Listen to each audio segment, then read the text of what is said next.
Hello everyone and welcome to the Murph Challenge, week 1. I'm Will with the Relentless Fitness Podcast. Thank you so much for joining us. Big shout out to the Behind the Service Podcast for helping me set this up, getting you guys all together, getting us all together so we can do the Murph come Memorial Day. So thank you guys so much for joining me. So here we are, week 1. We're going to get you ready to tackle Murph in about 7 to 8 weeks. So this week we have a 5-round workout that we're going to do. First, you're going to run 200 meters. So if you have Map My Run from Under Armour, you can turn it on, track 100 meters out, and just run 100 meters out and back. If it's raining, like it is today, you can do 1 minute of cardio. So if you have something like the assault bike here, you can do that. If you have a jump rope, do a minute of jump rope. You can do a minute of high knees. Just something to really get your heart rate up. Because your heart rate's really going to be jacked after that first mile of Murph. So we got to start replicating that. And then we're immediately going to go into 5 pull-ups. Now, if you don't have pull-ups, don't worry. I have plenty of scaled options for you to try. We have plenty of ways to get this done, so don't you worry about it. And then we're going to go straight into 10 push-ups. We have some scales for that as well, so don't worry about it. And then 15 air squats. Everyone should be able to do an air squat, so just go out there and get it. So plenty of options for pull-ups. We can do normal pull-ups. If you don't have normal pull-ups yet, you can do jumping pull-ups. If you want, you can stack you can put a chair under here. You can stack weights if you have a box. Stack something and do jumping pull-ups. If you have a band like this, you can wrap the band around the pull-up bar, pull the band down, put your foot in the band, and do band-assisted pull-ups. If you have a doorway pull-up bar, like something you could get from Bowflex, do those. You can do jumping on those as well. If you don't have a pull-up bar, or you don't have a squat rack, you can actually take a towel, like a beach towel, and hang it around a sturdy door and do body weight rows, which is what I'm going to show you with the bar here in a second. If you have a really sturdy table, you can get underneath the table and do a body weight row as well. So what are body weight rows? If you have a bar, if you have a squat rack, or if you're in a gym that has a squat rack, set the J-cups up about mid-thigh height, put a barbell on there, and then you're just going to slide underneath the barbell here.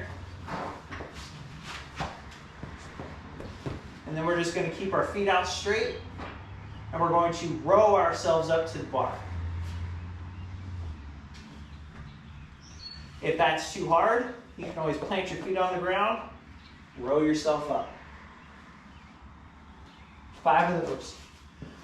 Really multiple ways that you can attack the pull-ups. If you don't have a bar, if you don't have, if you don't want to do your door, which I understand, but you do have kettlebells, you can do kettlebell swings. Those will count. You can do bent over rows with the dumbbell, which looks like this. So we can keep our back straight and we can do bent over rows. So many options to attack the pull-ups. The next 10 push-ups. We want to try to do regular push-ups. So we're going to keep our back straight, chest all the way to the ground, back up. If we can't do that, we will go on our knees, still back straight, all the way down, all the way up.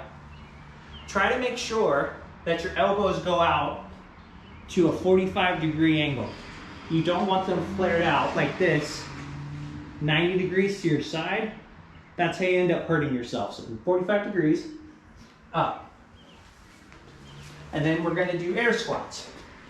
If you have poor ankle mobility or poor hip mobility, consider, this is 3/4 inch stall mat. Consider having something to put your heels on. As you can see, my heels are raised up off the ground. Consider to have 3/4 of an inch. Consider having something to bring your heels up on, and then we can actually do our squat to below parallel or at parallel. And then that way we can get a good range of motion in the hips. And then we're going to do that 5 times. And when you're done, Make sure you start a timer. When you're done, write down that time, and on Friday, we'll have a post on Behind the Service Podcast Facebook page, and you put your times in there. We can compare, talk about how the workout went. It'll be a lot of fun. For the warm-up, what I want you guys to do is do cardio for 5 minutes. Brisk walk, a jog. You can do a bike for 5 minutes, do jump rope for 5 minutes. Just something to get the blood flowing and get everything kind of working again. And then we're gonna do leg kicks for 25 feet. So you're gonna step, kick, step, 25 feet down and back. We'll do butt kickers, down and back. Just trying to get the hips loose. I want you to, if you can squat normally, like if you do yoga or something like that and you're really flexible, or you're not just super tight, just sit in the bottom of the squat for a little while and start getting your hips and everything loose. And we just want to get all of this working. Then I want you to grab, if you have PVC pipe, if you have a broomstick, a mop, handle, anything, we're going to take it and we're going to do pass-throughs. So have our hands out wide on the pipe or the mop handle. We're just going to do pass-throughs, 10 of them. Just trying to get the shoulders all loose. You can do what we call around the worlds, like this, 5 each side. Just trying to get this all loose. And then get down and do a couple of push-ups. Get this all loose. If you do have a pull-up bar, you can hang from the pull-up bar and do scap retractions, like so. Just trying to get this all nice and loose. Once you're loose and you're ready to go, set up a timer, 200-meter run or 1 minute of cardio, 5 pull-ups, 10 push-ups, 15 air squats, 5 rounds. When you're done, write down your time, and we will see you guys next week.